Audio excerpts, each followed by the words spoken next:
Birthday or pet's name as a password makes you incredibly easy to hack.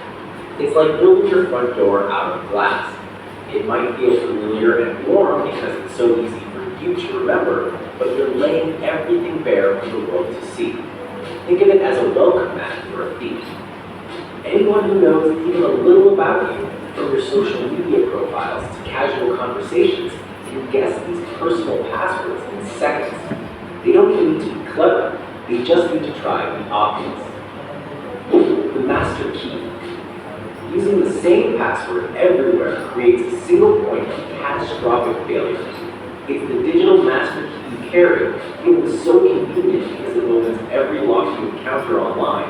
But when that master key is stolen from just one weak website, perhaps a forgotten forum or a minor online shop that gets breached, the thief doesn't just get into one room. They hold the key to your entire digital life. Click flimsy wooden lock. A computer doesn't guess like a human would. It hammers. It's a relentless, automated storm of possibilities, trying every single combination with blinding speed. If your password is out, they'll find the right combination almost immediately, making your security utterly meaningless. The flat wall. A password is weak if it doesn't mix uppercase, letters, numbers, and symbols. Without this variety, it's a flat, featureless wall, easy for an automated program to scale. These programs, often called crackers, methodically test combinations, but add a capital letter, a number, a symbol, suddenly that wall is covered in jagged edges and sharp obstacles. It becomes a chaotic fortress that automated tools simply can't climb efficiently. Each different character type you add drastically increases the number of possible combinations, making your password exponentially harder to crack. The visible secret. A strong password means nothing if you write it down on a sticky note. You diligently built a digital Fort Knox, an unbreakable and complex combination protecting your online assets. Then, you write the secret combination on a bright yellow note and stick it right on the vault door, or under your keyboard, or in a clear drawer. The security isn't defeated by sophisticated code or hacking tools. It's defeated by a simple, careless glance from anyone who gets physical access to your workspace. The ghost key. Failing to change your password after a data breach leaves you permanently vulnerable. Imagine a key to your old apartment was stolen years ago. You moved on, changed your locks in a new place, but that old key is still out there circulating in the dark web stolen password lists. It's a ghost key from your past, but hackers will relentlessly try it on every new door you have, hoping one day it will fit and unlock another part of your digital life, even years later. It's crucial to change effective passwords immediately after a breach notification.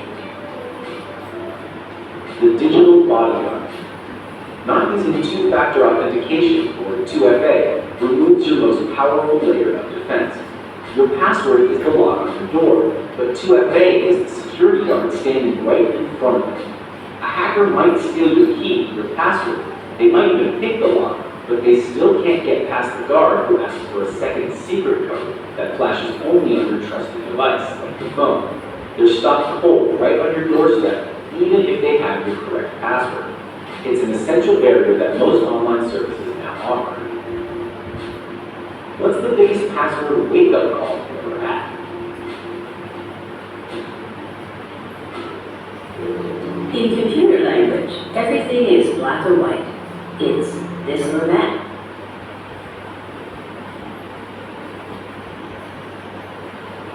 So regarding passwords, so there are different platforms which will mention that using that particular things we can safeguard our passwords. So last question was, so what is a wake-up call for you to change your passwords, or you can just safeguard your passwords? So anyone out of you who wants to elaborate what we have watched out right now in this video regarding the passwords? First of all, we should not save the password. We should not save the password, always remember. We should always type the password whenever it is required, not just save as in any of the platform. And we should change it in every 100 days for a particular time. And of course, we should make a difficult password. Threes are sufficient to make a safer password or making your account more safer. One of the best practices. Sir, I also want to explain. Kindly change the password regularly. Nikhil sir, please. Password should be very difficult, I think. Just like small letter, then numbers, then capital letter, then symbols.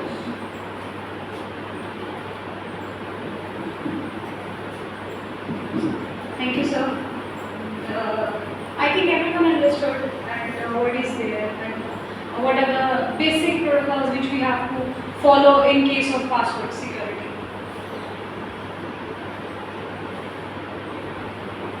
So now we come to the what are the online interactions and online respect and kindness, because it's a part of cyberbullying as well.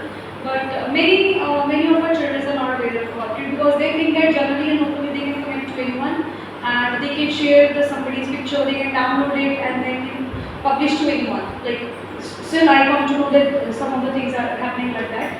So what are the online respect and kindness? So it should be positive interaction. Encourage students to be respectful and kind in their online interaction. हमें बच्चों को ये सिखाना है कि वो internet का use कर रहे हैं, ओके, हेल्दी हैबिट्स में बता देंगे उनको, सेफ्टी मेजर्स बता देंगे कि कैसे सेफ गार्ड करेंगे. बट सिमिलरली उन बच्चों को ये भी पता होना चाहिए कि ऑनलाइन किसी की प्राइवेसी को इन्वेड नहीं करना. ऐसा नहीं कि किसी की फोटो दिखी, स्क्रीनशॉट दिया और अपने किसी दोस्तों को भेज दी या किसी पर्टिकुलर ग्रुप में भेज दी. आज के टाइम पे लोग जनरली ये चीज़ बहुत हो रही है, क्योंकि जनरली हम ये फील कर रहे हैं कि हमारे बच्चों में थोड़ी जो वैल्यूज़ है वो डिक्रीज होती जा रही है पहले के कंपैरेटिवली. और ये चीज़ें ऑनलाइन भी दिखने की होती है. कोई भी पर्सन, किसी भी पर्सन का विदाउट ये एनालाइज करे कि वो पर्सन कैसा है, किस सिचुएशन में वो पर्टिकुलर चीज़ कर रहा है या ब्लॉगिंग कर रहा है, कुछ कर रहा है, लोग नीचे उनको अनवांटेड कुछ ना कुछ कमेंट्स वगैरह डालना शुरू कर देते हैं, जो कि डेफिनेटली है. किसी को भी बैड कमेंट्स तो किसी को भी अच्छे नहीं लगते. Nobody likes that. Next is avoid cyberbullying. ये हम पहले भी डिस्कस कर चुके हैं कि साइबरबुलिंग को वो अवॉइड करें and both as a victim और एज अ ऑफेंडर. विक्टिम भी नहीं बनना, खुद करना भी नहीं है, तो ये भी बताना चाहिए. प्राइवेसी सेटिंग्स हम अपनी कर सकते हैं, हम यूटिलाइज कर सकते हैं प्राइवेसी सेटिंग्स को सोशल मीडिया पे, अदर प्लेटफॉर्म्स पे. हम ये कंट्रोल कर सकते हैं कि हमारा कंटेंट कौन कौन लोग देख सकते हैं. जनरली हमने देखा है कि ओपन अकाउंट्स होते हैं, anyone can come, anyone can get the data and anyone can go. और हमें उसके बारे में पता भी नहीं चलेगा, because we are not opening our account every time, it's not online. And अगर ओपन भी है तो भी हमें कैसे पता चलेगा कि मेरा अकाउंट कौन सा पर्सन कितने टाइम के लिए मॉनिटर कर रहा है, स्क्रॉल डाउन कर रहा है.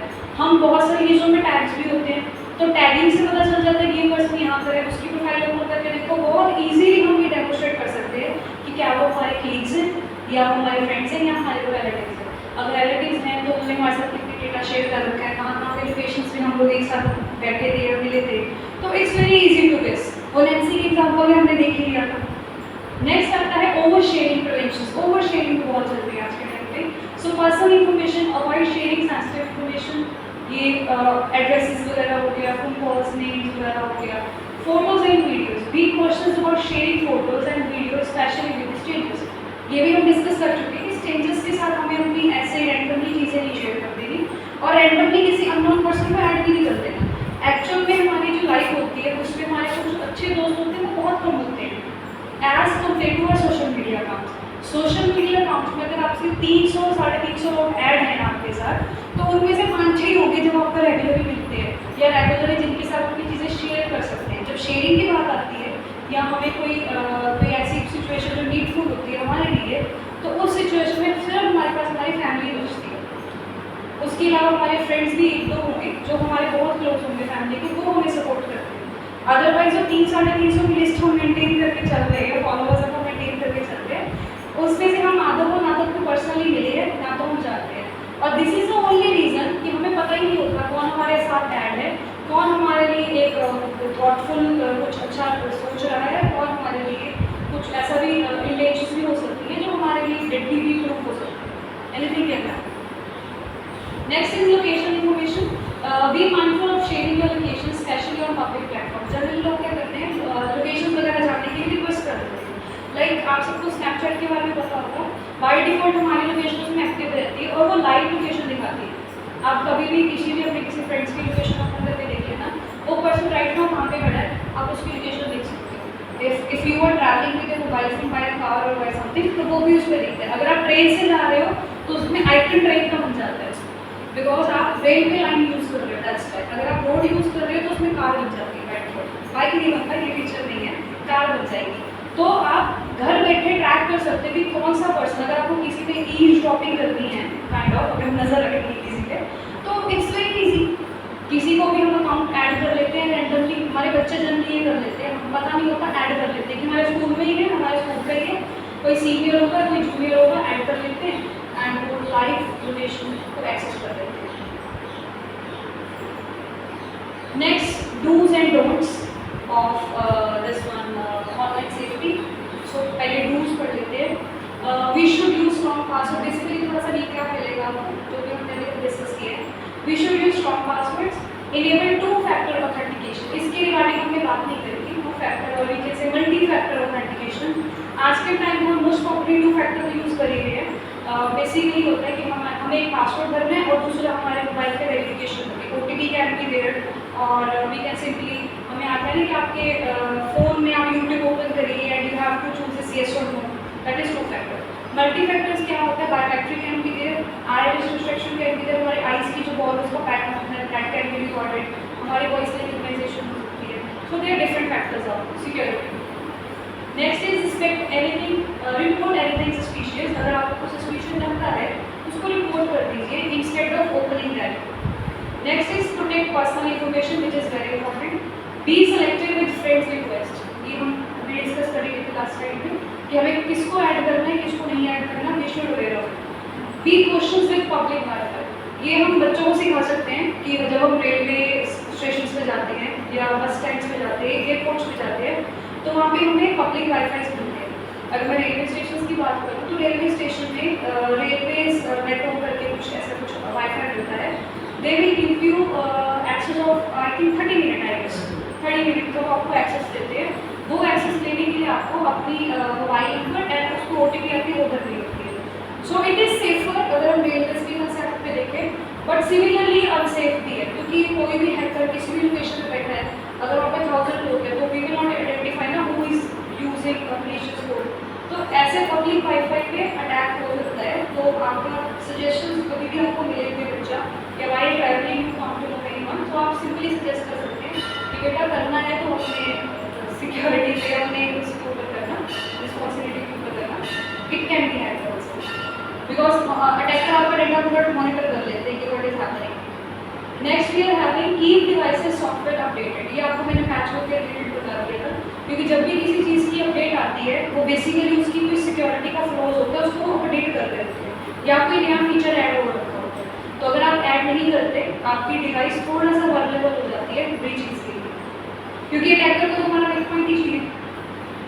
Next, think before you click, use privacy setting, report suspicious activity. आप कहीं पर भी क्लिक करने से पहले सोच लीजिए कि वो आपको नोन में है अननोन है, तो उसी अकॉर्डिंग आप रिस्पॉन्ड करेंगे। And what are the don'ts, so don't share your personal information, don't meet up online strangers. ये भी आज के टाइम पे हमने काफ़ी सारे न्यूज़ में देखा है कि रैंडमली कुछ बच्चे जिनको अभी ज़्यादा नॉलेज भी नहीं है वो ऑनलाइन फ्रेंड्स बनाते हैं और उनको मिलने के लिए घर से दूर चले जाते हैं, घर बिना बताए, right. And there are multiple crisis happen to them, घर वालों को पता भी नहीं चलता वो कहाँ गए हैं, what is happening, and they are completely responsible. So guide them not to believe on that particular person, क्योंकि हमें जैसा लगता है इट्स नॉट कंपल्सरी कि सामने वाला वैसा ही है। Next we have don't engage in cyberbullying, don't share passwords, don't fall for scams. किसी स्कैम्स में भी लॉटरी मिल रही है, कोई हमारा पुराना पूर्वज कोई हमारे लिए हमारे हमें प्रॉपर्टी छोड़ गया है, ये भी स्कैम्स बहुत चलते हैं, तो उस पर हमें वो नहीं होना, मतलब इंटरेस्ट नहीं हो जाना कि yes now I will bill और something like that. Next, don't download files from untrusted resources, ये हम मोबाइल की सेटिंग्स में हमने डिस्कस किया है इसके regarding. Don't believe everything you see online, जो भी हमें ऑनलाइन देखते हैं ज़रूरी नहीं कि वो सच है, वो सिर्फ उस कंटेंट को स्पेशली रिकॉर्ड करते हैं और हमें डिस्प्ले कराते हैं। डजेंट मैटर कि वो एक्चुअल लाइफ में वैसे ही है या उनके पास वो सारी चीज़ें हैं जो दिखा रहे हैं। Next, don't overshare on social media, don't respond to negative और हार्टफुल मैसेजेस। आपको कहीं लगता है कुछ चीज़ ऐसी है जो आपको कुछ रिलीजियस या थॉट्स एंड बिलीव्स को हैम्पर कर रही है, तो आप will wait for some time and I ask you people to represent the presentations. So I know some 3-4 teachers are there, those are there to represent. So I am going to give the mic to them so that they can come and represent their presentation.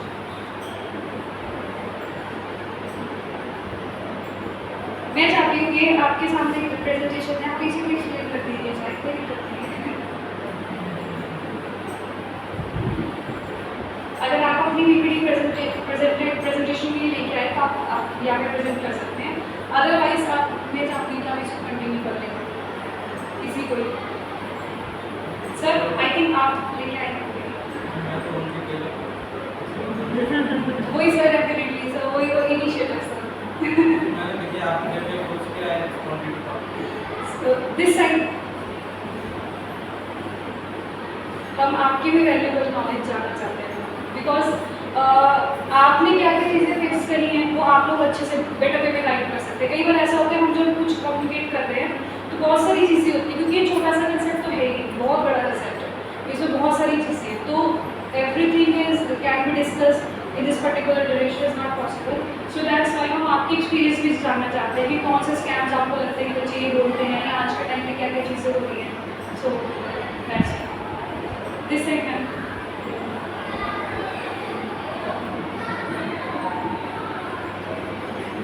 आप pairing भी कर सकते हो, कोई दिक्कत नहीं है, आप पेरिंग करके आ जाते हैं, कोई प्रॉब्लम नहीं है।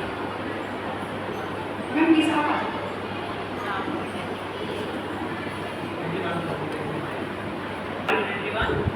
I'm from Hisar Yashoda Public School, Urban Street 2, and over there I am the PRT computer teacher.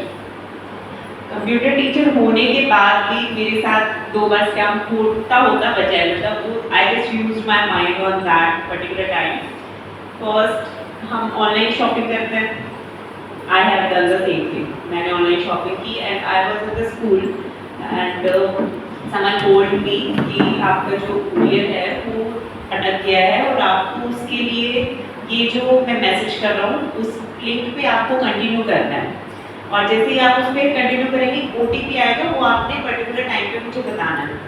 I was busy with that particular work those I have done after the students gone at home and then we are doing. तो थोड़ा सा mind उस time work नहीं करता कि हाँ order किया था, ठीक है कॉल आई है, ठीक है कर देंगे। तो जैसे ही उनको कॉल आया और आई have done the same thing कि वो लिंक मैंने ओपन किया और मैं बिजी थी तो थोड़ा ज़्यादा टाइम ले थी, मैं हो सकता है 30 सेकंड का टाइम उनके पास, मैंने 30 सेकंड से ज़्यादा टाइम लिया OTP फिल करने में। तो उनका फिर से कॉल आया, मैम आपने ना टाइम ज़्यादा ले लिया। मैंने सेकंड टाइम फिर से किया, हो सकता है उसमें भी शायद टाइम ज़्यादा लगा होगा। Third time just striking my mind की कुछ तो गड़बड़ चल रही है, हो क्या रहा है मतलब। तो मैंने सब एक बार छोड़ा, मैंने फिर उनसे आराम से बात की कि सर आप बताओ क्या प्रॉब्लम है, आई वॉज बिजी। तो उन्होंने बोला आप ना टाइम ज़्यादा ले रहे हो OTP फिल करने में। मैंने कहा अच्छा। तो I am a girl women, I am having 2-3 weapons at home, father brother husband. मैंने कॉल की हस्बैंड को, मैंने कहा ऐसे ऐसे हो रहा है और कुरियर के लिए तो कॉल कभी नहीं आती है इसमें। हस्बैंड कहते हाँ तो मुझे फोन दे, हेल्पिंग वर्क्स बहुत है मेरे पास तो आई यूज दैट हेल्पिंग वर्क्स। उनको मैंने कॉल नंबर दिया और उन्होंने उनको कॉल किया। फिर आपको पता है जेम्स आर देयर कि क्या क्या बोला होगा, क्या सुनाया होगा, आई डोंट नो। हाँ आई वाज नॉट देयर ना, he was in his office. तो उन्होंने कॉल किया, तो उन्होंने बोला कि ये कब से होने लग गया है कि भाई आप हम आपको OTP सेंड करेंगे, फिर आप हमें कुरियर भेजोगे। कहते ठीक है वापस कर दो, कुरियर हमें चाहिए ही, और जो हमने ऑनलाइन पेमेंट की थी आप वो वापस करो। तो स्कैम तो उनके साथ ही हो गया वापस कि अब आपको पेमेंट करनी पड़ेगी। फिर मैं आपको बताता हूँ OTP, फिर आप उस पर मैसेज करना, ठीक है आप देखो मेरे पैसे वापस करो, कुरियर अपने पास रखो, हमें नहीं चाहिए। एंड सेकेंड टाइम मेरे पास कॉल आई कि बेटा आप फादर का नाम लेके उनकी बेटी बोल रहे हो। मैंने कहा हाँ जी। आपका नाम ही है? मैंने कहा हाँ जी। तो फिर बोले आपके ना फादर की कॉल आई थी, वो कह रहे थे कोई पॉलिसी का था, उन्होंने कहा ज्योति के अकाउंट में ट्रांसफ़र कर दो। मैंने कहा ठीक है कर दो फिर जितना पैसा है। तो कहते अकाउंट नंबर दो। मैंने कहा अच्छा फादर ने कॉल की और अकाउंट नंबर नहीं दिया। तो कमाल होगी, पैसे से कैसे ट्रांसफर? कहते ज्योति से पूछ लो। मैंने कहा ठीक है। मैंने कहा फ़ोन कर दो, मैं पहले फादर से पूछती हूँ, फिर मैं आपको कॉल बैक करूँगी और फिर मैं आपको अकाउंट नंबर दूँगी। तो जैसे ही मैंने पापा को कॉल तो फिर कर दी थी, पापा कहते बेटा ब्लॉक लिस्ट में डाल, कोई पॉलिसी नहीं है ऐसी। तो उस टाइम पे भी जस्ट कि हम कई बार पैनिक हो जाते हैं कि अच्छा फादर की कॉल आई होगी, हो सकते हैं क्योंकि सबकी पॉलिसीज चलती है, हस्बैंड की भी है, सबकी है। तो हम कई बार उस टाइम पे बिजी होते हैं, कई बार हम नहीं सोच पाते कि वो क्या रहा है हमारे साथ और हम फटाफट कर देते हैं। मेरी फ्रेंड के साथ भी ऐसे हुआ था, उनके फादर इन लोग के पास कॉल आई और वो दोनों मिलके मतलब sister in that daughter in law and father in law दोनों मिलके हाँ हाँ पापा करते हैं, आपके दोस्त है ना, इनको पैसे ट्रांसफर करते हैं। बकायदा उन्होंने 30 to 40,000 उनको 2 बार में पेमेंट कर दी कि मेरी फ्रेंड कोई प्रॉब्लम नहीं है और सेम आईडी यूज हो रही है फेसबुक की, तो हाँ पे बात भी हो रही है, तो वही हो गया। उस टाइम हम ये माइंड यूज नहीं करते कि हमें उनसे फ़ोन करके पूछ लेना चाहिए। अब ये तो नहीं है कि जो फेसबुक पे बट जो हमारा खास फ्रेंड है उसका नंबर नहीं होगा हमारे पास। अगर हम वही मान कह रहे थे कि जैसे 300-400 हमारे फ्रेंड हैं, उनमें से मेन जो हमारे 8-10 हैं उनका तो नंबर हमारे पास होता ही है। अगर उनके मैसेजेस कुछ आ रहे हो तो पहले हमें कॉल करनी चाहिए, ये नहीं होना चाहिए कि हाँ वो प्रॉब्लम में है, उसको पैसे की ज़्यादा ज़रूरत है। तो उससे पहले अगर हम उनसे फ़ोन करके पूछें तो वो सेफ हो सकते हैं।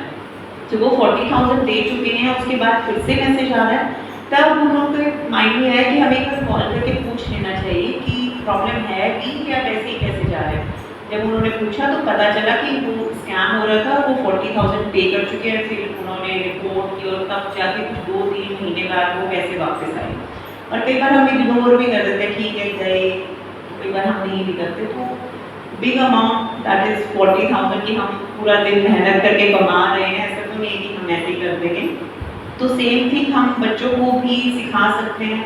या द कंप्यूटर टीचर तो हम तो पढ़ाते हुए बच्चों को बेसिकली ये चीज़ें, क्योंकि चैप्टर्स ऐसे होते हैं कि हमें उन्हें कराना होता है कि क्या साइबर सिक्योरिटी है, क्या AI है। बच्चे बहुत मतलब हम भी अब वही ऐप्स जो चल रही थी, आप अपनी फ़ोटोज़ वीडियोज़ बना रहे हो, मेरी बेटी बना रही है, चलो आपकी फ़ोटो बनाते हैं। मैंने कहा बेटा आप अभी 7 साल के हो, जब बड़े हो जाओगे तब बनाना ये फ़ोटोज़। तो उसको हम नहीं समझा सकते 7-8 साल के, 15 साल तक के बच्चे को भी हम ये नहीं समझा सकते कि क्या चीज़ें हमारे साथ हो सकती हैं। जो ये था हमारा फायरफॉक्स का दैट क्या है, ये फ्री फायर है। और उससे पहले एक गेम था ना जिसमें बच्चे गेम खेल रहे हैं, वो बिल्डिंग से भी जंप कर रहे थे। हाँ, तो उसी को हम छोटे बच्चों को नहीं समझा सकते कि क्या इम्पोर्टेंट है क्या नहीं। उनको इस तरह से समझाया जा सकता है कि ये बड़े बच्चों के लिए है, जब आप 18+ हो जाओगे, 15+ हो जाओगे, तब आप चीज़ें यूज़ करना। ये वेबसाइट आपके लिए नहीं है। आप सिर्फ अगर YouTube यूज़ कर रहे हो तो एक बच्चों वाली पॉइंट देखो, 5 से 7 मिनट की देखो, उसके बाद बंद कर दो। दूसरा एक लाइफ एक्सपीरियंस और है, मेरी बेटी अभी 7 साल की है, वो अपने नाना के यहाँ रहती थी 2-2.5 साल जब लॉकडाउन था। तो आप लिटरली यकीन नहीं करोगे, 2 साल में उसको हमेशा यही रहा है कि मेरे नानू के फ़ोन में यूट्यूब है ही नहीं, क्योंकि उनके नानू जब उनके साथ खेलते थे तो फ़ोन यूज़ नहीं करते थे। तो मेरे पास आई 2 साल बाद, तो वही हम तो रेगुलरली यूज़ कर रहे हैं, कई बार पढ़ भी रहे होते हैं, स्टडी कर रहे हैं साथ में, कोई टॉपिक पढ़ रहे हैं, तो उसको पता चला अच्छा ये क्या होता है। मैंने कहा यूट्यूब होता है, इसमें वीडियोस देख सकते हैं। मतलब वो मेरी गलती थी कि मैंने उसे बताया। तो कहती ये नानू के फ़ोन में नहीं है, आपको पता है। मैंने कहा अच्छा। फिर मैंने पापा से जैसे नॉर्मली बात होती है अपनी शाम में जैसे, मैंने कहा पापा अपने फ़ोन में यूट्यूब नहीं है, कहते हैं। मैंने कहा ये तो कह नहीं है, कहते यूज़ नहीं करता ना मैं इसके सामने, तेरी तरह थोड़ी हूँ मैं जिसके सामने बैठ के फ़ोन यूज़ करूँगा, मैं इसको खिलाता हूँ। तो वो चीज़ भी एक सेफ होती है कि अगर आप यूज़ कर रहे हो तो बच्चा देखने से ही सीखता है। और आज की जनरेशन सिर्फ ऑब्जर्व करती है कि क्या चल रहा है। आप देख सकते हो, आपने एक छोटे बच्चे को फ़ोन यूज़ करना नहीं सिखाया, टच स्क्रीन कैसे यूज़ होगा, and they are doing like this कि हाँ ये वीडियो अच्छी है, स्किप करो, ये स्किप होता है, ये रील्स होती है, ये शॉर्ट्स होती है। मतलब एक 7-8 साल के बच्चे को सब कुछ पता है, मोर देन अस। चलो हम ये लगा रहे हिंदी टीचर है, मैथ टीचर, वो इतने अवेयर भी नहीं रहते, वो नॉर्मली यूज़ करते हैं कंप्यूटर। हम जो कंप्यूटर टीचर है, कई बार हम भी उन चीज़ों के बारे में अवेयर नहीं होते जितना बच्चे हैं, उनको इतना पता है कि ये चीज़ ऐसे करनी है। तो अब इतना कुछ हो रहा है दुनिया में, तो स्टार्टिंग हमें ही करनी पड़ेगी, तभी हमारे बच्चे करेंगे। तो उसमें क्या है, मैंने डिसाइड किया, हो सकता है आपको अच्छा लगे तो फॉलो कर सकते हो। हस्बैंड की टाइमिंग है भाई 7 से 8 बैंकिंग में है, मेरी टाइमिंग है 2:30 से 3 बजे तक स्कूल से आ जाना, बेटी भी आ जाती है 1:30-2 बजे तक। अब अब मैंने रूटीन बनाया है 1-1.5 साल से पिछले कि हम पहले दोनों मम्मी बेटी सोएंगे, नींद पूरी करेंगे, क्योंकि हमें रात को फिर हम लेट सोते हैं, फिर सुबह उठा नहीं जाता, स्कूल पहुँचने में लेट हो जाता है, होमवर्क नहीं होता। तो स्कूल वालों को भी होमवर्क बहुत सारा होता है, स्कूल वाले बहुत काम देते हैं। तो हमने डिसाइड किया कि 3 से 4 जो भी पर्टिकुलर टाइम है, हम पहले बातें करेंगे कि आपके स्कूल में क्या हुआ और मेरे स्कूल में क्या हुआ, वो डिस्कस करेंगे। बातें करते करते बच्चे को नींद आ जाती है, वो सो गई, हमने वैसे किया। 4 बजे के बाद हमने डिसाइड किया कि 4 से 5 आप अपने स्कूल का काम करोगे, मैं अपने स्कूल का काम करूँगी। 5 से 6 के बीच में अगर आपको देखनी है कोई पॉइंट, तो आप 5 मिनट के लिए देखोगे, कोई भी पॉइंट ऐसी चला लो जो 5 मिनट की है, ज़्यादा से ज़्यादा 10 मिनट की है, वो देखती हैं। उसके बाद मैं उसको पर्टिकुलर 1 घंटा पूरा टाइम देती हूँ, वो चाहे छत पे जाके खेले या वो ग्राउंड में प्रॉपर मिट्टी में, चाहे वो बिल्कुल गंदी होके आ जाए, बालों में मिट्टी कुछ भी है। अभी घर पे कंस्ट्रक्शन चल रही थी, रेनोवेट हो रहा था, तो जैसे मिट्टी थी, मैंने कहा बेटा वो जो बचपन में हम खेलते थे भारत पाकिस्तान, एक वहाँ है मिट्टी और एक इधर है, गोले बनाएंगे, तुम भारत हो हम पाकिस्तान है, बम फेंकेंगे। तो वो पर्टिकुलर वही गेम मैं उसको खिलाती थी। तो बच्चे को ये भी रहता है, वो हमेशा कहती नहीं मैं भारत करूँगी, मैं देशभक्त हूँ, आप बन जाओ पाकिस्तान। तो वो भी चीज़ें इनबिल्ट आ जाती है, धीरे धीरे बच्चों में बिल्ड होती है। उसके बाद टाइमिंग है कि जब 6 से 8 हम अपना खाना पीना कर रहे हैं, बच्चा कोई अपनी मर्जी से एक्टिविटी कर रहा है। दैट इज द पॉइंट कि 9 बजे के बाद रूम में कोई फ़ोन यूज नहीं करेगा, ना बेटी ना मैं ना हस्बैंड, जिसने करना है बाहर जाओ रूम से, या तो बातें करो, गेम खेलो, जो हम पहले कैरम बोर्ड खेलते थे, लूडो खेलते थे, सांप सीढ़ी खेलते थे, वो चीज़ें आप बच्चों के लिए लाओ, बुक रीड कर लो, स्टोरी। अब तो बहुत स्टोरी है, चलो पहले तो हम दादी नानी से सुनते थे, तो अब तो दादी नानियाँ भी आगे हम बन जाएंगे, हमें नहीं आती स्टोरी, तो हमें बुक्स यूज़ करनी पड़ेगी। फ़ोन की बजाय अगर हम बुक्स यूज़ कर रहे हैं तो वो बेटर है। दूसरा आपने नोट किया होगा, जब भी हम बुक पढ़ रहे हैं ना, तो हमें नींद बहुत अच्छी आती है, नींद आने लग जाती है पढ़ते टाइम। तो वो एक वो हो जाता है ना मेडिसिन सोने वाली। फ़ोन आप देखोगे आपको नींद नहीं आएगी, कभी भी नहीं आएगी। आप फ़ोन देखते हो, स्क्रॉल करते हो, आपको रियलाइज़ होगा 1-2 घंटे बाद कि मुझने इतना टाइम वेस्ट कर दिया है जो मेरे काम भी नहीं आएगा। मैंने अपनी आँखें खराब कर ली, मैंने अपना दिमाग खराब कर लिया, क्योंकि बहुत सारी चीज़ें होती हैं, इमोशनल वीडियोज़ होती हैं, रोना शुरू कर देते हैं हम देख के उनको। फिर याद आता है फादर मदर से रिलेटेड आ जाएंगे, भाई मेरे पापा के साथ ऐसा हो गया, मैं तो मर ही जाऊँगी, ये इतने बड़े बड़े आंसू आ रहे होते हैं, लेडीज़ के साथ ज़्यादा होता है।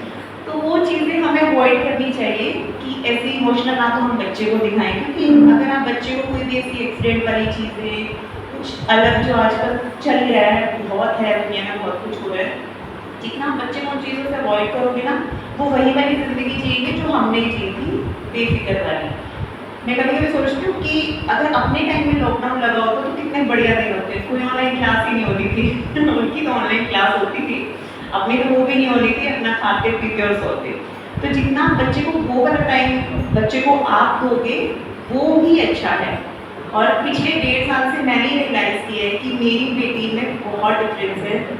वो 5 मिनट से ज़्यादा खुद ही फ़ोन नहीं देखती है, उसको कैप्चर हो चुकी है कि 5 से 7 मिनट उसके बाद आके वो फ़ोन रख देती है, चलो मम्मा अब हम ये करते हैं। तो हम बच्चे को तो बोलते रहते करता नहीं है, पैदा हो गया मेरे, मैं तो ऐसे कभी नहीं करती थी। सब पेरेंट्स के डायलॉग है, खाती के टाइम पे पीछे घूमना पड़ता है। पहले अपने पेरेंट्स घूमते थे, अपने पीछे कभी नहीं घूमते थे, वो रखी रोटी सब्जी बना खा दाल अपने टिफिन में, टिफिन पैक कर, सब ऐसे ही होता था। मेरी बेटी 7 साल की है, वो खुद नहा के स्कूल रेडी होकर चली जाती है, क्योंकि मैं उससे पहले जाती हूँ, मेरे बाद में जाती है, उसकी ऑटो लेट आती है। तो सब ये शौक है कि इतनी जल्दी तूने ट्रेन कैसे कर दी। मैंने कहा मैं वही कर रही हूँ जो मम्मी मेरे साथ करती थी, एक ज़्यादा कभी बार लगाया, फिर हफ्ता 10 दिन बिल्कुल स्ट्रेट चलती है ये बच्चों के लिए वो चीज़ें भी ज़रूरी हैं। हम ज़्यादा डांटते हैं, अपने बच्चों को सिर पर बिठा रहे हैं, उन्हें ज़्यादा चीज़ें दे रहे हैं, फैसिलिटीज़ ज़्यादा दे रहे हैं, तो वो भी हार्मफुल हैं। हमारे पास ये चीज़ें नहीं थी। बहुत सारी फैमिलीज ऐसी हैं जो बहुत छोटे छोटे घरों से निकल के और बहुत अच्छी पोस्ट में हैं। मुझे लगता है ज़्यादा फैसिलिटी भी एक बच्चे के लिए ना हार्मफुल हो जाती है। उसको लगता है कि शायद मम्मी पापा ने इतनी मौज दी है तो सारी ज़िंदगी मैंने ऐसे ही रहना है। तो हम कई बार देखते हैं ये इतने रिच फैमिली से बिलोंग कर रहे हैं, इनके फादर से इतने एजुकेटेड हैं, फिर भी ये जॉब नहीं कर रहे, फिर भी ये बिजनेस नहीं संभाल रहे, क्योंकि उनको लगता है कि हमारी लाइफ ऐसी चलती रहेगी इतने कंफर्टेबल जोन में। तो जितना डिफिकल्टी हम अपने बच्चों को देंगे ना, उनको दिखाएंगे कि नहीं ऐसा ऐसे नहीं आता, कमाना पड़ता है, तो वो उस चीज़ को ही फॉलो करेंगे, उसी तरीके से जाएंगे। तो सिर्फ इंटरनेट पे भी हमारा यही है, अगर हम फ़ोन यूज़ नहीं कर रहे हैं, इवन मैं खुद से ही लगा लूँगी, मैम बोल रहे थे, सर भी बोल रहे हैं, बीच में मैंने भी 8-10 बार फ़ोन को यूज़ किया है। इतना तो कोई प्रधानमंत्री के साथ मेरी भी मीटिंग नहीं हुई थी कि वो इम्पोर्टेंट था, मैसेज मैं अवॉइड भी कर सकती हूँ, बट हम हैप्चुअल हो चुके हैं। जैसे कि होता है ना, पानी हमारे लिए ज़रूरी है, फूड हमारे लिए, जैसे दैट हम फ़ोन भी ऐसे यूज़ करते हैं, वो ज़रूरी हो गया है। एक बार तो देखिए क्या पता किसी का मैसेज हो, चाहे ना आया हो, मतलब मुझे ऐसा लगता है कि फैमिली से ज़्यादा इम्पोर्टेंट तो कोई नहीं है। अगर वो 4-5 इंसान आपके इर्द गिर्द हैं, तो मुझे समझ नहीं आता फ़ोन यूज़ क्यों हो रहा है। हो सकता है हस्बैंड वाइफ एक ही रूम में बैठे हैं, बच्चे बैठे हैं, सब अपना अपना फ़ोन यूज़ कर रहे हैं। उनके मैसेज के लिए भी होते हैं ना। हाँ, वो मतलब एक टाइम फिक्स हो जाए ना, कि अब देखो स्कूल वालों ने ये बोला हुआ है कि 5 से 7 ही आप पेरेंट्स की कॉल उठाएंगे, 5 से 7 ही आप करेंगे, तो उस टाइम से मैनेज हो जाता है। लेकिन बेसिकली ये जो हस्बैंड डिपार्टमेंट होते हैं ना, ये ज़्यादा यूज़ करते हैं फ़ोन। मतलब यार मेरे साथ तो बहुत होता है ऐसा, मैं स्कूल का काम कर रही हूँ, नहीं तो मेरी तो मजबूरी है फ़ोन यूज़ करना, आपकी क्या मजबूरी है? मैं फ़ोन छीनती हूँ, स्विच ऑफ करती हूँ, छुपा देती हूँ। मैंने कहा सोना है सो जाओ, फ़ोन तो मैं भी नहीं देखने दूँगी, क्योंकि मैं नहीं देख पाती हूँ जब कोई वीडियो, तो आप भी नहीं देखोगी। तो ये चीज़ें इनिशिएटिव हमें लेना पड़ेगा, चाहे वो बच्चे के लिए है, हमारे लिए है, चाहे हस्बैंड के लिए, वो सबके लिए ज़रूरी है। कुछ पेरेंट्स ऐसे भी होते हैं, अगर हमने टाइम दिया 5 to 7, लेकिन फिर 8:30 9 o'clock करे, वो टाइम से हमने रिसीव नहीं किया, तो डायरेक्ट प्रिंसिपल सर के पास फोन चले जाता है कि मैम तो फोन रिसीव नहीं करती है। तो है, अभी हमारे स्कूल में ऐसा ही है कि प्रिंसिपल माने जब हम करवाते हैं पेरेंट ओरिएंटेशन, हर स्कूल करवाता है स्टार्टिंग में सेशन के, तो उसमें ये चीज़ें आप मेंशन कर दो कि सर को भी आप बोल सकते हो पर्सनली, ऐसा नहीं कि प्रिंसिपल मैम डायरेक्टर सर हमारी सुनेंगे नहीं, वो सुनेंगे कि हमारे डायरेक्टर सर से बोलते हैं कि 24 घंटे से मुझे कॉल करोगे, पेरेंट्स को बोलते हैं, इनको 2 घंटे करनी है, इनकी भी पर्सनल लाइफ है, इनको भी अपनी लाइफ चाहिए। कई बार हेक्टिक हो जाता है कि भाई स्कूल वालों ने इतना काम दे दिया है, बिना हराम कर रखे हैं, पैसे तो क्या दे रहे हैं, होती ये चीज़ें सबके माइंड में आती है, ये बेसिक है। चाहे कोई भी आप किसी भी डिपार्टमेंट में जा रहे हो, गवर्नमेंट अच्छी है, ये है वो है, कंपैरिजन होता है, वो स्कूल बढ़िया है, हाँ सैलरी कम है तो प्रेशर भी कम है, चीज़ें कहीं ना कहीं वही आ जाती है, घूम फिर के उसी प्रेशर पे, उसी चीज़ों पे। तो हम ये डिस्कस कर सकते हैं school director, principal ma'am sir के साथ कि सर हमारा टाइम फिक्स कर दो, पेरेंट्स को भी बोल दो, अगर हम नहीं उठाते हैं तो हमें मैसेज ड्रॉप कर देंगे, अगर हम फ्री होंगे तो हम मैसेज कर देंगे। अब पर्सनल लाइफ तो देखो अपनी भी है, मान लिया उनके बच्चे इंपॉर्टेंट है, तो आप ये सोचो उनसे एक बच्चा नहीं संभल रहा है, हम क्लास में 25 बच्चों को संभालते हैं, तो चीज़ें उनको समझानी पड़ेगी। और आजकल के पेरेंट्स का भी यही सीन है, हम टीचर्स हैं इसलिए हम ये चीज़ें अवॉइड कर सकते हैं, क्योंकि हमें टीचर्स का प्रेशर पता है। अब मेरे हस्बैंड बोल रहे थे इसका काम रिजल्ट अच्छा नहीं आ रहा, इसकी टीचर अच्छा नहीं पढ़ा रही, अरे मैंने कहा अच्छा पढ़ा रही है वो, उसकी मम्मी नहीं हेल्प कर रही, वो मैं हूँ, मैंने जब तक मैं घर पे हेल्प नहीं करूँगी टीचर क्या ही कर लेगा।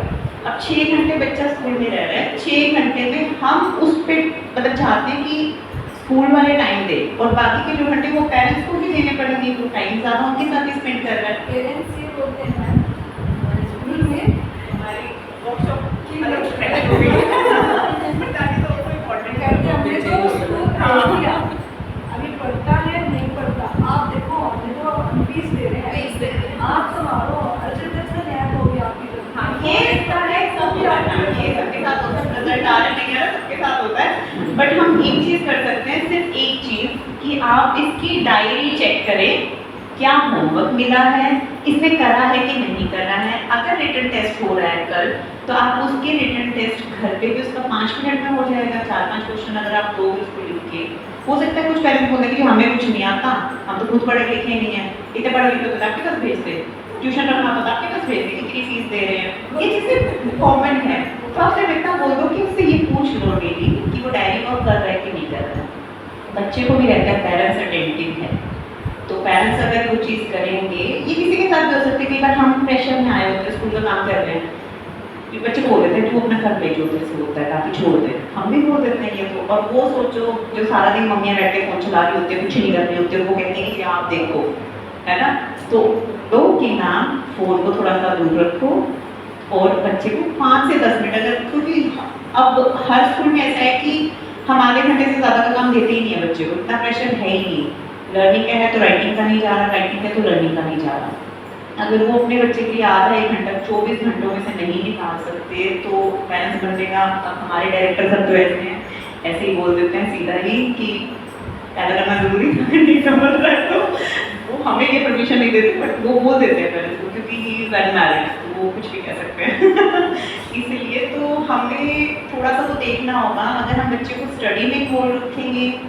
बाहर की एक्टिविटीज़ में रखेंगे, वो फ़ोन से भी दूर रहेगा, इंटरनेट से भी दूर रहेगा, हर चीज़ से दूर रहेगा। अगर उनको अच्छी चीज़ें करवाते हैं, ड्राइंग क्लास रखवा दो, डांस क्लास रखवा दो, कुछ और करवा दो, कुकिंग क्लास। हम बड़े बच्चों को जो 10+ ईयर हैं वो छोटी मोटी चीज़ें कर सकते हैं तो फ़ोन से दूर रह सकते हैं। अब ये नहीं होना चाहिए कि बेटा फ़ोन से वीडियो दे कुकिंग की और फिर बना, नहीं, उसको सिखानी है।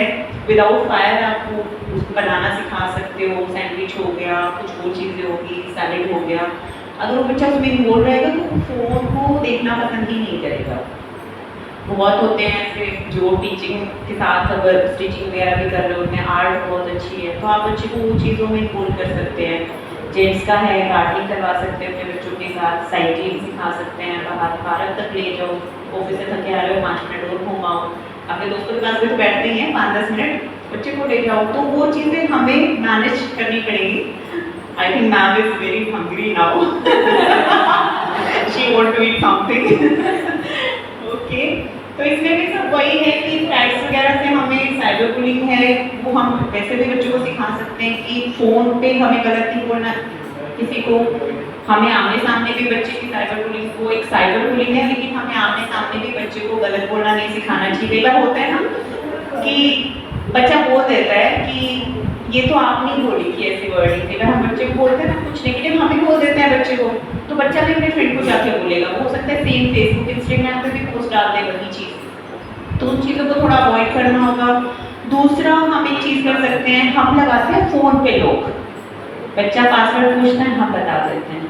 हमें दूसरी चीज़ करनी है कि हमने ऐप्स पे लॉक लगाना है, फ़ोन का लॉक ओपन करना है, तो कोई भी मिसहैपनिंग हो जाती है हमारे साथ, किसी को कॉल करने कोई कर ही ना पाए, तो इससे बेटर है कि फ़ोन मैसेजेस पे आप लगा सकते हो, फ़ोन का नॉर्मल लॉक खोल दो, ऐप्स पे लगाओ, व्हाट्सएप हो गया, फेसबुक हो गया, जो आपके गूगल पे वगैरह ये सब कुछ हैं, शॉपिंग वाले हैं, वो सब चीज़ों पे लॉक लगा के रखो और ना पासवर्ड बताना है, ना बच्चों को ना किसी और को, तो उससे चीज़ें भी आपकी सिक्योर रहेगी। अगर आपका बेसिक सा पासवर्ड होगा ना तो भी सिक्योर रह जाएगी, क्योंकि वो नॉर्मली फ़ोन यूज़ करने के लिए किसी से बात करके यूज़ कर सकते हैं।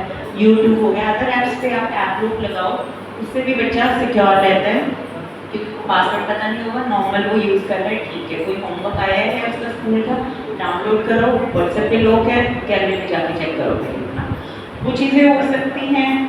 और प्राइवेसी रिस्क और यही सेफ ऑनलाइन प्रैक्टिस हम कर सकते हैं, respectful communication, avoid cyberbullying, ये सारी आ जाएगी। Create a safe space for students to discuss their online experience. कई बार होता है बच्चे आते हैं, डिस्कस करते हैं और हम अवॉइड कर देते हैं, अपना बच्चा भी कर सकता है, स्कूल का बच्चा भी कई बार आ रहा होता है, कोई डिस्कशन करता है, हम बोलते हैं बेटा अभी टाइम नहीं है, बाद में डिस्कस करना, तो वो बच्चे का ना सेफ जोन क्रिएट नहीं होता है, वो सुनता है कि मैम तो मेरी सुनती ही नहीं है, ये मैम ना सिर्फ इसकी सुनती है, वो अच्छा पढ़ता है, मैं नहीं पढ़ती इसलिए मेरी नहीं सुनती। हो सकता है वो बच्चा किसी और चीज़ में एक्टिव हो, स्पोर्ट्स में एक्टिव हो, डांस में एक्टिव हो, तो हमें एक सेफ जोन क्रिएट करना होगा, हमें सुनना होगा, चाहे हम नहीं सुनना चाहते फिर भी हमें उस बच्चे की सुननी है, चाहे एक बार सुने और उसको पॉजिटिव रिस्पॉन्स देना है। ये नहीं है कि हम उसको बोल रहे हैं कि ठीक है तुम तो ऐसे ही बोलते रहते हो, तुम्हारा तो हर बार का सीन ऐसी है। तो हो सकता है बच्चे ने इंटरनेट पर कुछ देखा हो, कई बार बच्चे खुद के बच्चे भी आते हैं, मम्मा आज मैंने इंटरनेट पर ये देखा और हम सीधा बोलते हैं ये नहीं बात देखना, आगे से नहीं देखने की ज़रूरत, लेकिन उसको बोल लो कि क्या देखा, ये अच्छा लगा नहीं लगाना, तो फिर इसको आगे से नहीं देखना, मतलब वो थोड़ा सा प्यार से टैकल करना होगा हमें बच्चों को, डांट के या एकदम से नहीं, वो सेफ जोन क्रिएट करना है।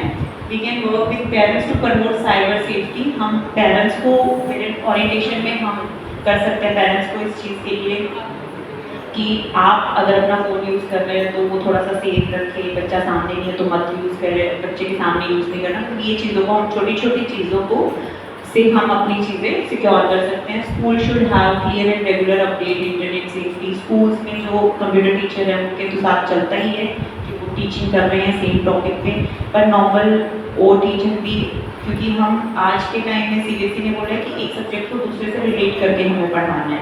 हम मैथ्स कर रहे हैं तो उसमें भी हमारा कंप्यूटर आ जाता है, कंप्यूटर में मैथ्स आ जाता है क्योंकि फिजिक्स आती है, तो उसके अकॉर्डिंगली हम बच्चों को, बाकी टीचर्स को भी होना चाहिए।